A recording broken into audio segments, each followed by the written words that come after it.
ever been in a store where you stood in line, you got to the front of the line, you swiped your card, and even as you were swiping your card for whatever the item was that you were buying, you knew you were going to bring that thing back? It happens to me all the time. Y'all, apparently I'm not alone, because 72% of the people that purchased homes last year are now regretting the fact that they bought a home. I am Joy Bailey. I am the mortgage boss. And today I want to talk about 3 things that you can do to make sure that you avoid regret when you purchase your home. 72% of the people that bought a house in 2021 are mad. Not even little mad, they big mad. And the number one reason why they feel a certain type of way right now is because they spent too much money. Here's the thing though, right? Behind the scenes, I see all the kind of things that go on. People were waiving their appraisal contingencies. So they were going in, looking at, not even seeing the house. I mean, they sight unseen were saying, hey, I'll pay $50,000 more than what you're asking for. I'll pay $100,000 more than what you're asking for. I mean, they were full steam ahead because they were suffering from FOMO. Is the fear of missing out. They didn't want to miss out on having a 2.5% 30-year fixed rate or a 3% 30-year fixed rate, because they were rates that had never existed before and they thought they would never ever come back again. Probably won't. So those people were probably right.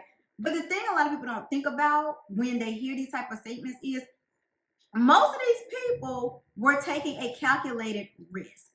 They were assuming or hoping that, okay, cool, like if I go into this house at 2.5% 30-year fixed rate and I pay $100,000 more, one, they were hoping that the value is going to go up, $100,000 in the next couple of years, and they'll just be making really, really low payments on this home because the interest rate was really low.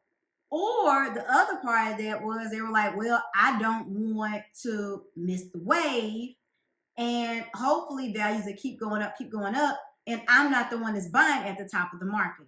Well, that's kind of the way things seem to have played out right now, because a lot of people that purchased last year, their values are not declining, they're still going up, but they're not going up as fast as they hope to be able to recoup that extra money that they spent. So that's reason number 1. Reason number 2 is that they felt rushed.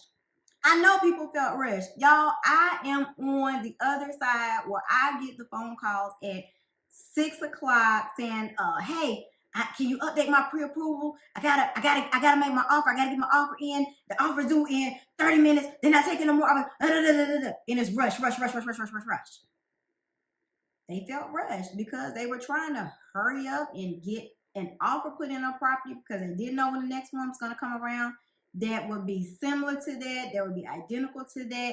They didn't know. They didn't know if the interest rates were going to go up the next month. They didn't know if, all of a sudden the home prices would come down. It was a lot. So people felt rushed. And I know that people buy on emotion a lot. And I try to explain to people that this is an investment and it's a business transaction. And if you can, you should take your emotions out of it. But realistically, most people aren't able to do that, especially when there were so few homes that were available and there were so many people that were willing to do almost anything to be able to get into the property. Y'all, I heard this crazy story. Side note, I've heard of some wild things that people were doing to get into these houses.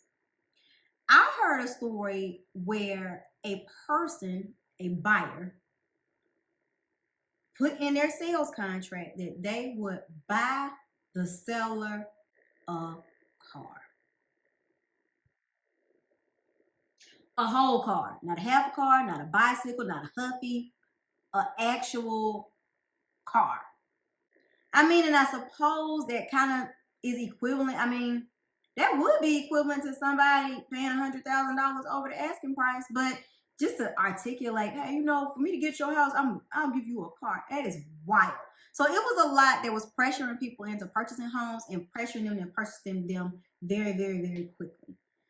According to the research that I've done, it looks like that people were paying about 65% over the asking price in a lot of these competitive situations. I had somebody where the purchase price of the house was listed at 375. They offered 475. We were hoping that the appraisal would work out, but nobody thought the house would actually appraise at 475. This particular family got very lucky and the house actually appraised at 475. Didn't always work out like that. If the property had not appraised at 475 and it would have appraised at 375, they would have been responsible for that $100,000. That is wild to me. But I mean, that's just me. I mean, I could go on and on and on and on about people, some of the risks that they were taking to get into some of these houses. One of the services that I was using a lot last year to help regular people compete with cash buyers was going through Ribbon. Ribbon was a program, or it still is a program, but at the time, like, their rules have changed. So at the time, they would say, hey, this is the price of the home. This is how much we think that the value is going to be. You can go above that. And if the home does not appraise, we, the company, Ribbon, would cover the appraisal gap. They've changed their rules a little bit now, but there was just a lot of things. It was like the Wild West. Like, people were coming up with all kind of crazy and innovative ways to get into the house. But apparently, like I said, it has left people feeling some type of way because they felt that they may have rushed into a decision and they felt that they may have paid too much money. And the number 3 reason, which kind of falls in the other two, they bought too quickly. They bought too fast. They went and bought a house that they never seen before, took the very first one that they could possibly get. First house they saw, made an offer. In 24 hours, they were under contract. Boom, got the house. You can't wait to move in. And things start moving really, really fast. And before they knew it, in 14, 21 days, they were in a house. That is a lot. That is a lot. So what can you do to make sure that you're not in a position like some of these people have found themselves in? 72% is a lot of people. So I have my notes here. And the number one thing that I want to make a suggestion that you do is get a home inspection. Get a home inspection. As I said earlier, people were waiving their appraisal. Not only were they waiving their appraisal, they were also saying, hey, you know what? Your house problems are now my house problems. Don't worry about making any repairs. I'll take on that cost. That is wild. A home inspection is where an individual third party comes out to check the structure of that property. Make sure that you're not buying a piece of trash, to make sure that you're not buying a money pit or a house that's getting ready to like fall down on you. A lender, a bank, does not require that. The only thing we're concerned about is the value of the home, and that if we have to sell the home because it goes into foreclosure, we can get our money back. If you choose to buy a trash house, that's your responsibility. That is on you. Please run us our money every month on time.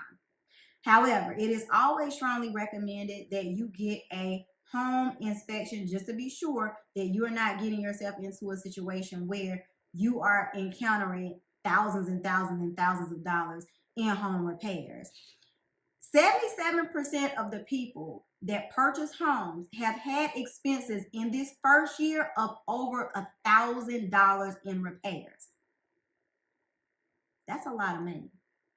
That is a whole lot of money when you're talking about moving expenses, having to buy furniture, decorating, having a lot of life changes. To add $1,000 on top of the fact that you just paid $100,000 over or 65% over what was the asking price, that is asking a lot. I mean, it's like you are continuing to bleed from a cut that will not stop. Can't put a Band-Aid on it. It's just bleeding, bleeding, bleeding, bleeding. So it's almost adding insult to injury.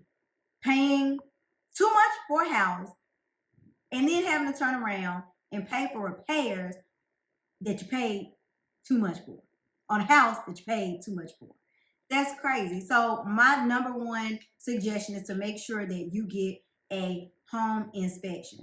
Another thing that I suggest that you do is have the seller contribute to your closing costs. So a lot of what I have been preaching and screaming from the mountaintops is don't rely on somebody else to foot your bill. Like, that's not their responsibility.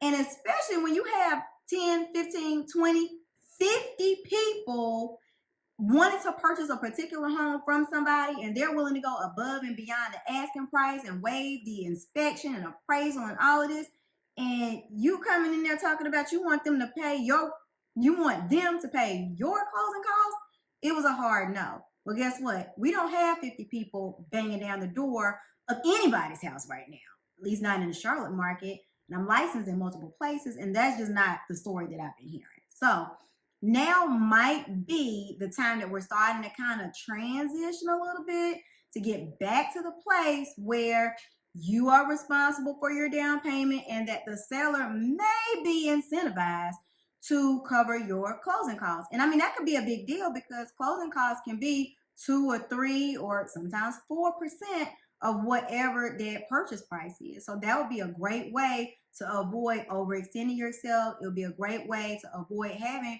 those regrets that those 72% of people that purchased a home in 2021 are now experiencing. I am in no way, shape, or form making a suggestion or telling you to come to the situation unprepared. Have your own money. It is extremely important to the process because if you find a home that you really, really love and you've gotten emotionally attached and you can see yourself in the house and having Thanksgiving dinner and kids doing, having their Christmas presents and all of that. If they say no, then what you gonna do if you don't have the money to pay for the closing costs yourself? That's something to think about. You always, always, always want to make sure that you have the funds available in case you need it. But hey, a closed mouth don't get fed. So I would strongly recommend just ask. The worst they can say is no. And if they say no and you got it, it doesn't even matter. Another thing is you may want to consider negotiating the appraisal. So in my previous example, I use a $375,000 purchase price. My borrower offered $475,000, so $100,000 over. If the property would have not been valued at that $475,000, they were going to be responsible for whatever the shortfall was. Whether the house didn't appraise at $475,000 and it came in $25,000 lower, $50,000, $70,000, whatever the amount was, that was going to be their responsibility. We are transitioning into a normalized market where no one is going to be willing to pay more than what the appraiser suggests that the value is of their home. The value of a house is technically defined as what would a normal average person be willing to pay for this property in this particular market. And markets, they go up and down all the time, okay? So think about it like this.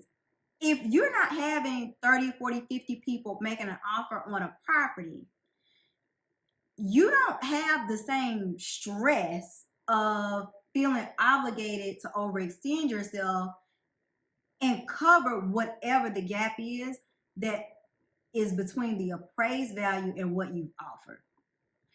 Once the property value comes in, at that point, you need to ask your realtor to go back and say, the house didn't appraise for $475, it only appraised at $450. I still want to purchase the house. Let's renegotiate. And at that point, it is one of two things going to happen. Either the seller is going to be like stuck in 2021 thinking that everybody in the world is going to pay too much for the house, or they can come on in to 2022 where interest rates are 6% and offers are not as bountiful as they were before, and they're more willing to say, you know what, I want to get rid of this house. I'm still making a healthy profit. Absolutely, I'm going to come down. Let's continue to move forward. They're usually going to be incentivized by the fact that they don't want to start the process over, wait another 2 or 3 weeks for another offer to come in, and wait another 30 days for that loan to close. So you'll find that you're in a pretty good position to be able to negotiate that.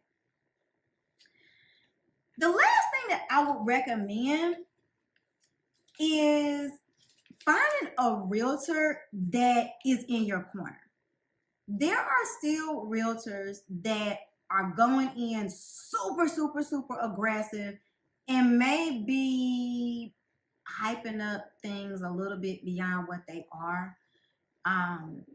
Whereas you may have another realtor that is more reluctant, a little more realistic. They're willing to slow down and kind of go with the pace of what's happening now and counsel you through what your offer should actually be rather than allowing you to go on emotion and that fear of missing out. I would suggest interviewing your realtors just to see what their thoughts are on the market as of right now and to see if, they still stuck in 2021 or the beginning of 2022, or if they have adjusted their practices to slow down a little bit, calm down a little bit, and evaluate the circumstances that are in front of them rather than just thinking about, I gotta get this paycheck, I gotta get my commission. It's a lot. It's a lot of that going on. So I would strongly suggest making sure that you're positioning yourself to hire somebody that is going to be in your corner and be more for you than for their commission.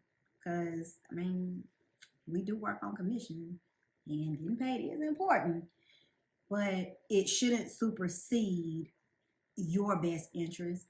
And they are obligated, they are duty bound. It's a fiduciary duty to act on your behalf rather than theirs. So, those are some of the suggestions that I have to make sure that if you are going through the process, in 2022, going into 2023, you are not putting yourself in a position like those 72% of buyers from 2021 where you are going to regret purchasing your home. I want you to get into your home. I want you to be excited, and I want it to be a great investment for you and for your family for years and years and years to come. If you would like to go through a pre-approval process and you would like to speak with me about your options, the link will be below for you to schedule a consultation. The link is also going to be below for you to go ahead and fill out your application and get that process started right away. If you have any questions, please reach out to me. Thank you for watching.